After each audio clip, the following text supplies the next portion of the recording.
ಇದೊಂದು ಮೆಟ್ಲಿಂಗ್ ರಸ್ತೆ. ಈ ಮೆಟ್ಲಿಂಗ್ ರಸ್ತೆಗೆ ಅಟ್ಯಾಚ್ ಆದಂಗೆ 4 ಎಕರೆ 3 ಗುಂಟೆ ಚೆನ್ನಾಗಿದೆ. ಫುಲ್ ಮಾವು ಫಾರ್ಮ್ ಹೌಸು, 2 ಬೋರ್ ಇದೆ, ನೀರು ಚೆನ್ನಾಗಿದೆ. ಸುತ್ತ ಸೋಲಾರ್ ಪಿಂಚಿಂಗ್ ಮಾಡೋ ರಸ್ತೆ ಇದು ನೋಡಿ, ಚೆನ್ನಾಗಿದೆ. ಫುಲ್ ಮಾವು ಫಾರ್ಮ್ ಹೌಸ್ ಇದೆ. ಒಂದು ರೋಡ್ ಬಿಡುತ್ತೆ, ಒಂದು 250 ಅಡಿ ಬರುತ್ತೆ. ಚೆನ್ನಾಗಿದೆ, ಹೆಂಗಿದೆ, ಸೂಪರ್ ಆಗಿದೆ ಜಾಗ. ಶ್ರೀಗಂಧ ಹಾಕೋರ ಒಳಗಡೆ ಮಾವು ಶ್ರೀಗಂಧ ಫಾರ್ಮ್ ಹೌಸ್ ಇದೆ ನೋಡಿ, ಹೆಂಗಿದೆ ಜಾಗ. ಕೆಂಪಣ್ಣು ಇದು ಸಾತ್ನೂರಿಂದ ಒಂದು 6 ಕಿಲೋಮೀಟ್ರ್ ಆಗುತ್ತೆ. ಬೆಂಗಳೂರಿಂದ ಒಂದು 60 ಕಿಲೋಮೀಟ್ರ್ ಆಗುತ್ತೆ.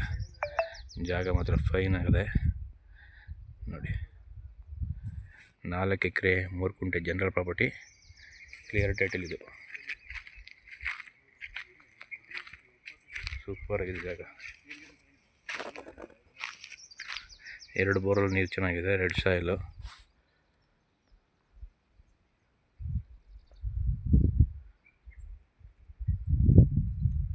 Okay, thank you.